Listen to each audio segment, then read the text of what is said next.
Sean Parr, and of course, I've got Tiffany here from Us, the Remingtons. Hello, hello. This is the amazing Rachel. That's how she has me introduce her every time we walk anywhere. I like that. And of course, my good pal and new best friend, Nate, who is the craziest, most incredibly funny. No, guy. I'm upset that you didn't call me the amazing Nate. That sounds better.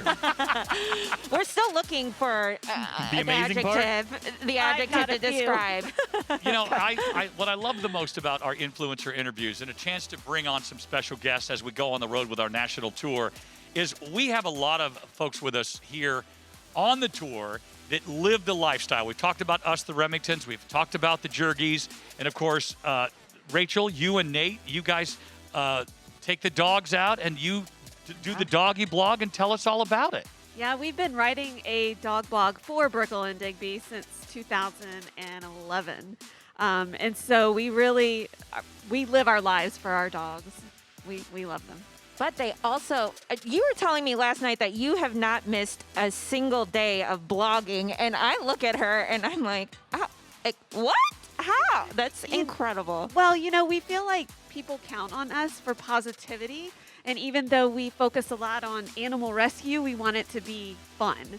We want there to be a fun side of rescuing animals. And we just want to show what a great life you can have. And with that's your dogs. positivity as in positivity. You got that? See what you did there? I I also did. love the fact, though, that when you do your blog, you incorporate all the shelters that you guys visit as you go across the country, and not just the animals that are at those shelters, but explain about the people that are at those shelters that you get everybody involved with. You know, it's so important to recognize the people behind animal rescue. You know, we always see the animals, and of course, that's the most important part. But there are people working tirelessly to help these animals. These are good people. You hear so many bad stories about how people treat animals. Well, there's good stories too. There's these people at these shelters, at these animal rescues that are working hard, and it's so important that we support them as much as possible. When I say we, all of us, because it's a very important issue. Absolutely. And I know that Nate and I were talking a little bit beforehand too. And I was just commenting how sweet Brickell is. And you're just like, you know, it's so crazy. Tell me a little bit when you first met both the dogs and how your compassion just grew for them. And again, shelter dogs, it is a little bit more difficult to make that connection, I think. And I don't know if it's just based off of intimidation or anything, but I just can't imagine any other two dogs to travel with than these two. Yeah, I mean, I think in a way they pick us sometimes. You know, we go into the shelter or a rescue or we see their face online and they Sure. just like, oh, that's my dog. Because I feel like they pick us. And we feel like it's our responsibility to give them the best life possible because, I mean, they give us so much. Yeah, They give and us you know, when you talk about Brickell was a dog that even though he was young, he had been there the longest. No one was even coming to look at him because he could be a little bit intimidating. And really that was why, you know, I chose him to go down there. And when you walk into the shelter and you see a beautiful dog like Brickell and he completely ignores you and didn't even care that I was there, I was like, you know what? That's my dog. That's my That's my dog. dog. But you know what's interesting about both of you, Nate, Rachel? When you decided to do this full time, I mean, you had your dogs with you. How long have you been on the road? Tell people what made you decide that, you know what, we're going to take an RV. You started in the Class A. Now you're in the fifth wheel. I want to get into why you decided to switch in a moment. But how long have you been on the road? You've been doing this for quite a while. Yeah, we've been doing this full time for almost 5 years. And we had a house and we loved our house. But when we reached 1 million fans on social media, we were like, you know, we've got to do something good with the platforms that we have. It's our responsibility to use the platforms for something good. And so we decided to use the money we made from our house, buy an RV, and we decided to hit the lower 48 states with Brickell and Digby. Our goal was to do it in a year, but we wanted to visit 48 rescues and shelters too. And we did it about a year and a half. About a year and a half. And I wish we'd have taken some of that money to buy me some longer pants. I just realized. Do you see these ankles? No, that is trendy. Yeah. Those are muscular ankles. I'm just telling you. But when you started in the Class A, how did you get the Class A ready to go with the dogs full time. Well, here's what we did. So we rented a place to live at for a few months, and then we pulled the Class A into the driveway. And each day, we would take Brickle and Digby into the Class A to get them used to it. They could get some treats. They could just hang out, do whatever they wanted to do. We didn't keep them in any specific amount of time. We wanted them to be comfortable with it. And so you kind of ease into it. Sometimes dogs can kind of get a little bit nervous when you just shove them into a situation. Yeah. Like Especially bringing them here to older dogs. Camping World like we did today. You know, they get a little bit nervous. But then as the day goes on, they're more calm. And that's what you want to do when you're bringing a dog into a new environment. Ease them into it. Do it at their own pace. And every dog is different, you know? So we have to respect that and be like, well, my dog doesn't like slippery floors, or my dog has a problem with this. And just kind of make it a fun experience for them to be in the RV. And if there's Sure. something that doesn't work for them, like slippery floors, put floor runners down, you know? Just make it comfortable for them. Yeah. It's like dog-led weaning. I love it. Yeah. Yeah. They let them choose the path and let them choose the time, and I think that's Yeah. really great. I mean, when we were traveling with Oso, we threw him in it, but we noticed that he was a little bit anxious because it was a new environment. There were so many windows, and Oso is a squirrel hunter. Oh, yeah. Has he caught one? We're not going to talk about it. But, you know, with all of these windows, he didn't know how to handle. He was almost Yeah. overstimulated. So I wish we kind of took the approach that you guys are saying and introduced him a little bit, like step by step. Yeah, and I mean, we didn't do everything right at the Right. beginning. There's a lot of things that I would didn't. There's a lot of things I would do differently now.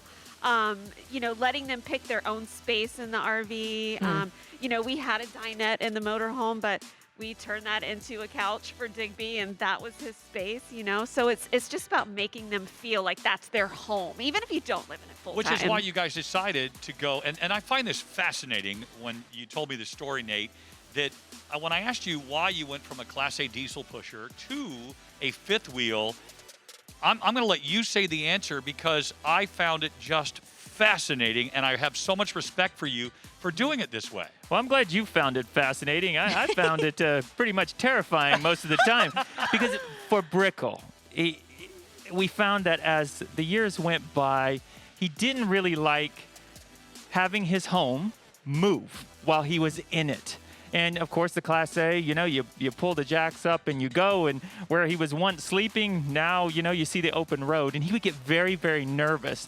As he got older, it was more and more. And so, you know, it went from he was laying down to begin with, now he's up right next to me. And now as the years have went by, now he's actually trying to get in my lap and Not drive the safe. RV. You know, he's nervous. He wants out.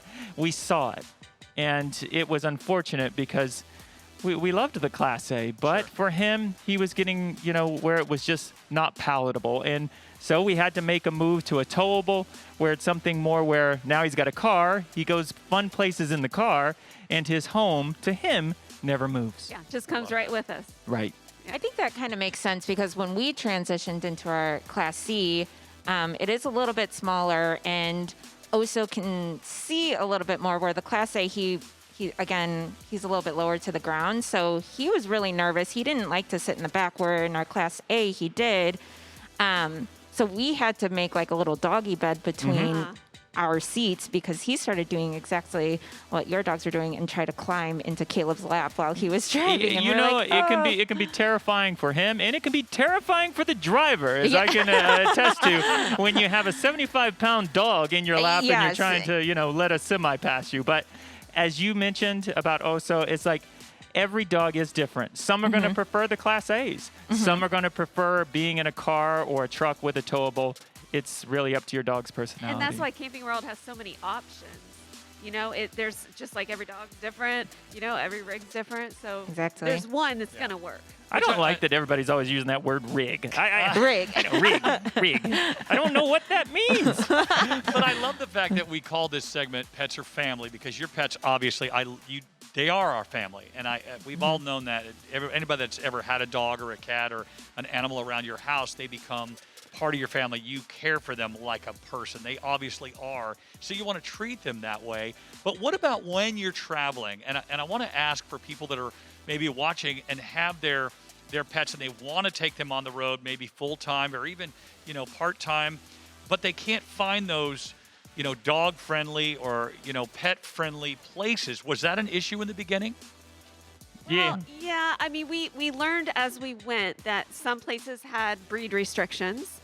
Some places had weight limits. Wow. Some places had the number of pets that you could have. And even certain state parks we would go to, one area of the campground would be fine for dogs, but then just a street over wouldn't be. So I think the key thing is there's plenty of places out there to go with your dog.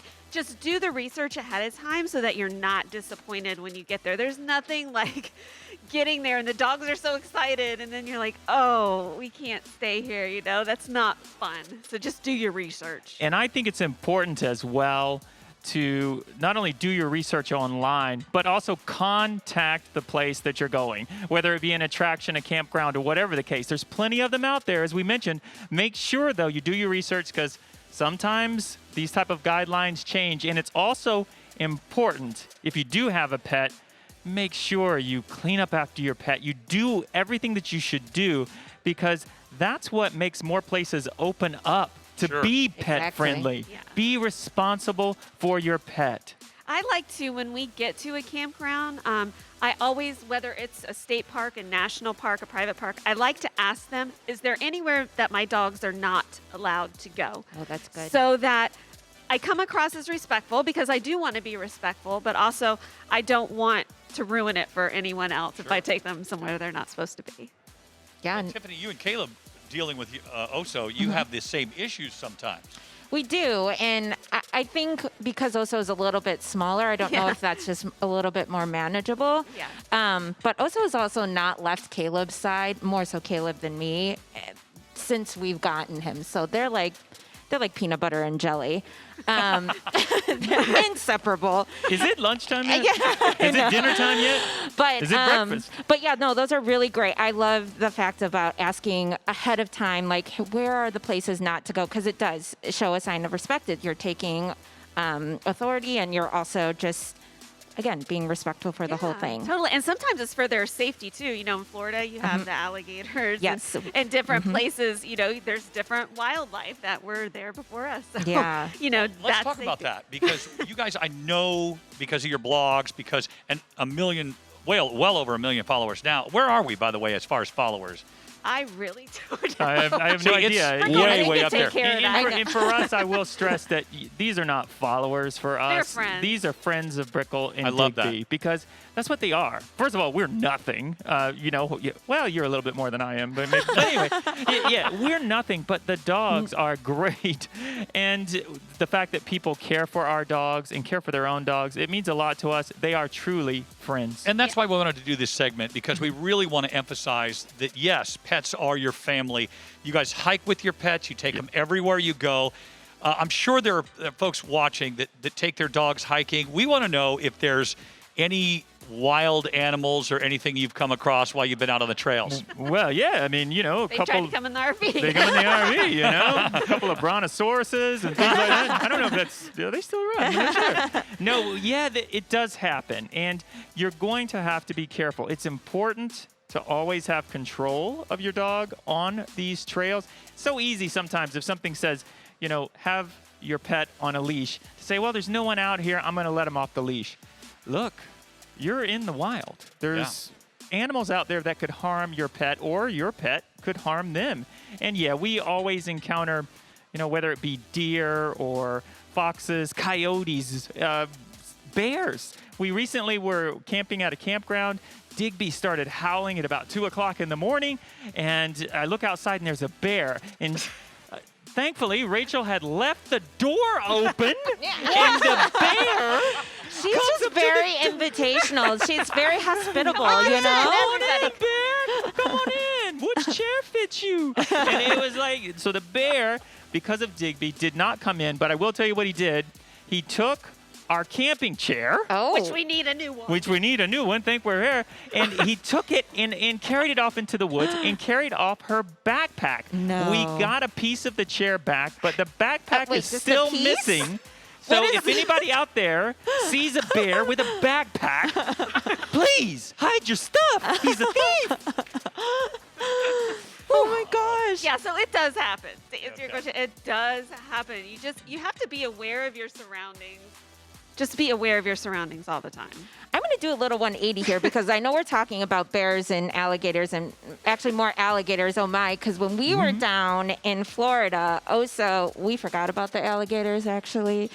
And so he was taking some sips in the lake water and he got a really bad tummy ache. We actually had to take him to urgent care just to make sure everything was good. But long story short, he has a very finicky stomach. I know that on your blog you have some recipes that we're actually going to probably be dying to try out because we haven't found anything that's really made Oso's stomach pretty settled. Yeah, Tell us a little bit more about that. I started cooking for the dogs and making their food when Brickle was having all types of issues with his stomach, and that was over 10 years ago. Oh my gosh. Yeah, so they've been doing great, and we like to make a lot of recipes actually that we can share because we always say, people say to us, I don't cook for myself, so why am I going to cook for my dog? Well, if you can cook for both of you at the same time and just make some different alterations. So we have a lot of recipes for that. I just think that it adds to the whole camping experience too. Sure does. There's recipes we do around the campfire. There's a big football game coming up. We're going to do appetizers and appetizers for that. Just including your dog in meal times. They're our pack. They're part of our family, and pack animals like to eat together. And so now do you find yourself all eating at the same time, and it really becomes that family time? Yeah. Family dinner time. They have a bell. They eat way before us. They eat hours before us. You've heard of the early bird special. That's an early canine special. Isn't it? They They're eat 12 at like now, 4:30 in the afternoon. I mean, It's a senior buffet. It's a senior buffet. That's right. But no, I mean, they eat it a couple of different times because we do give them a little bit of our food They later get on at night and breakfast. stuff like that. But we are always out there with them while they eat. Yeah. And, it is kind of a group experience. Well, let's talk about this for just a moment because this is really important if you're going to have a pet on the road.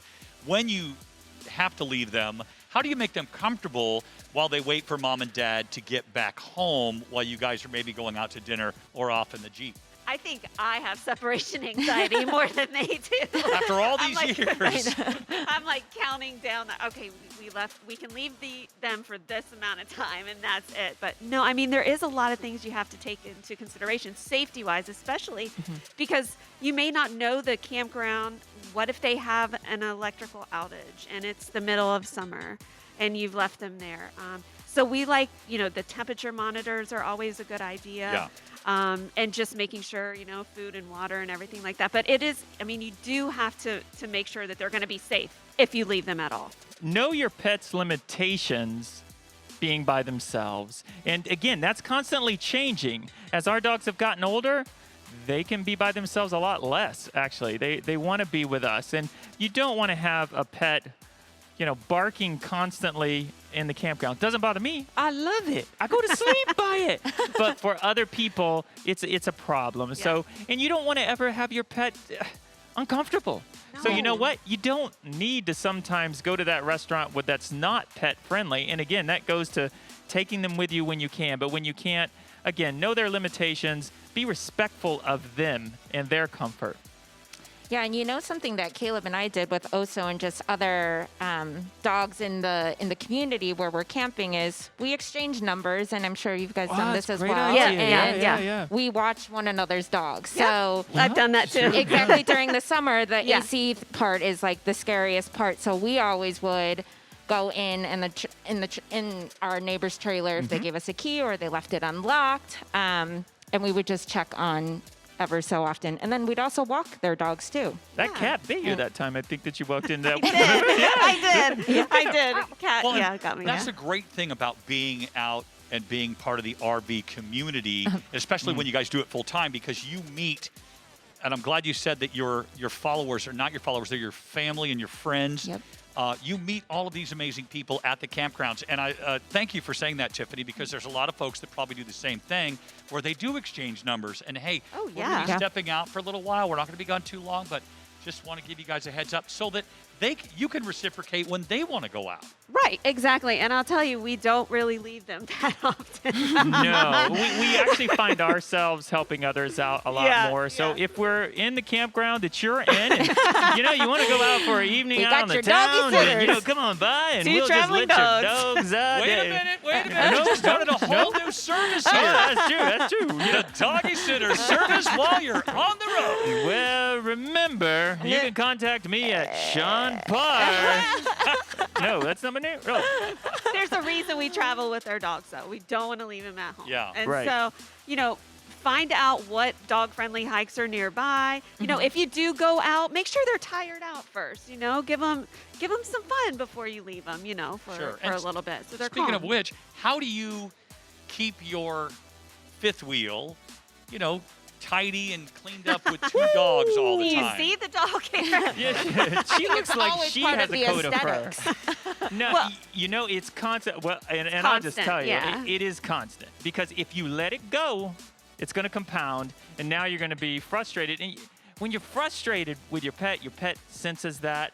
They know that, they're the ones that left fur all over the couch, and unless it's, don't from care. Rachel, left fur all over the couch. But, it's important to just stay on top of it. So we vacuum twice a day. We do laundry constantly, whether it be, at the campground or the fifth wheel. Thankfully has a laundry hookup inside. That's great. So you just want to stay on top of it, clean constantly as you go, and it won't build up. And we wash their paws every time they come in and out, just for contaminants. If they accidentally step in a chemical or whatever, you're at places you're not familiar with. So we always, wash their paws before they come inside. And then she washes mine, and we go in, and we're all clean. I need to take that tip because Osa runs in and he's on our pillows. Yeah. He's sitting on everything that our face and everything touches. We need to do We have lot wipes, better right. on Lot of wipes. sanitizing. Lot We of have wipes right by the door, and I like to have like weather bags there. So summer, you have different things you have to deal with. Winter, so it's like everything's right there. Yeah. So it's right by the door. And one of the things, just getting a chance to know over the last several days, Nate and Rachel, I know you carry this all the time. You always have a lint brush with you all the time. Well, she didn't use it. Nate. Maybe I did. Maybe I you did. used it. She offered it to me before, so. I love that, though. You constantly have that with I you. do. I think that every person that has a dog probably should have a lint brush with them at all times. That's true. I love it. Every time I went to go pet the dog, it was like you were coming by with the lint brush. Going, it's out of habit, I'm sure. She knows. She knows. I have a question though. So now, as you guys transitioned into the fifth wheel, how, what are some of the pros that you've seen from the Class A now living into the fifth wheel? More room, for sure. It feels more like a house. It feels more, I don't know, I feel fancy. Yeah. Yeah, it is fancy. Look at me now. The Class A's are great. I loved our Class A. There was nothing better than the convenience of just pulling the jacks up and going. Yeah. So it's going to take us a little bit, longer to set up and to get going. But you know what? For us, actually, the fifth wheel has more positives than negatives, and so we're just happy. And I Bigger do love the fridge. fire. What's that? Bigger fridge. Bigger fridge. Yeah, especially for all the recipes that you're cooking up. Oh and my also gosh. pantry space and Yeah. storage, which is It's amazing. key. Kitchen is that is key to me. There are a lot of places to put your wine. A lot of places to put your wine. I love that. As a matter of fact, now what we're going to do is, before we let you guys go, and you're going to walk us through an amazing Montana fifth wheel here in a moment, but tell folks how they can follow you and your doggy blog and your adventures as we go across the country. Go ahead. You can find us at twotravelingdogs.com. That's the number 2. So there's a blog every weekday. And on all social, Facebook, Twitter, Instagram, TikTok, Two Traveling Dogs, and also our podcast, the Two Traveling Dogs podcast. And you can find me here at the Camping World break room trying to take some of the free popcorn. But that's only for a limited time. What we're going to do, I told you that Nate, and when you get a chance to follow them, you'll see the love that Rachel puts into this blog every single day. But the comedy he's got to be your comedy relief all the time, Rachel. Yes, he's Seriously. got to do something. She has not laughed at a joke of mine in 27 years. The last time she laughed was when she said, "I do." Oh. And I'm faking it. You're faking it now. That's true. Well, look, it's time to jump into it. We're going to do a 2021 Keystone, Montana, and you guys are going to do a walkthrough with Chris. We're going to take a look at the High Country vehicle, which is amazing. The 38 or the 385 BR. This vehicle, wait until you see. You talk about room. I can't wait to see you guys walk through and take us on a tour, and you're going to enjoy that with Chris. I want to thank you guys for coming up, Rachel. Thank you, guys. Nate, thank you so Thank much you, for being guys. with us. Thank you. Pets are family here at Camping World. On the road or at the campground, full-time or just for the weekend getaways, they're part of the family, which means no one gets left behind.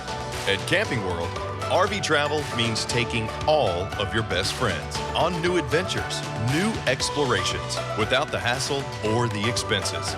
We believe it's the best America has to offer, and it's meant to be shared. Visit your local Camping World to find your home away from home today. Our oldest came to me maybe a month or so ago. He whispers in my ear and he says, you know, Poppy, I really want to go to New York and I want to visit Gigi. That's the stuff that I'm like, okay, my kids are gonna know their grandparents. Then you get an opportunity. Yeah. You get to do it. All right, come on, kids, let's load up the RV. Give all the bags to Daddy. For us, family is everything. Any opportunity that I get to go to Brooklyn, I think of my mom. Yeah. She was a special woman, and she loved her hometown, Brooklyn, New York. Now you excited? Yeah, let's go. And Gigi, she's, you know, my grandmother, right? But she's everybody's grandma. Instead of flying, we're taking the RV. We can't wait to stop along the way. This is where the Cubs play. And for Papi asked Mommy to marry him. Life is wonderful. Wow. Life is wonderful. Never understood. You guys love getting out in nature? But life can be this good. I love seeing the kids learning new things. They're not allowed to play with fire, but when we go to campground, you know, they want to get in there, you know, just cooking hot dogs. What do you guys think? There you go, buddy. This is special. Life is wonderful. Life is wonderful. Never understood that life can be this good.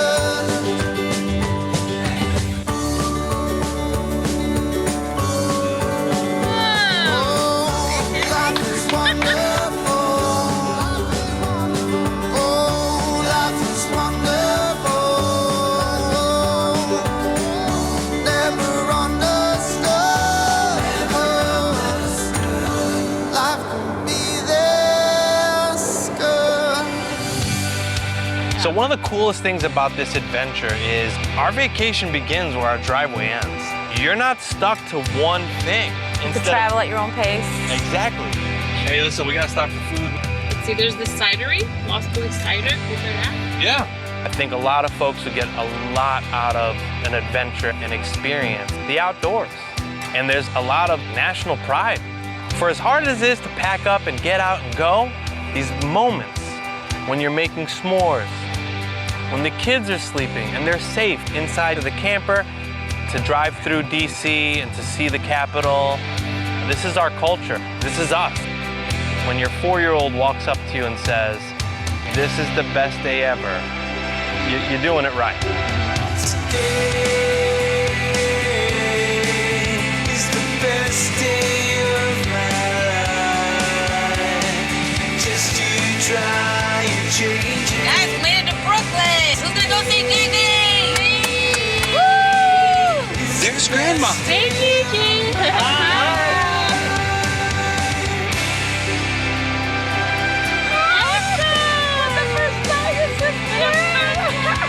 Welcome to the Brooklyn home. Gigi, we traveled over 1,000 miles just to be with you. Yeah, it's just a great feeling to come back home and be with family. Today is the best day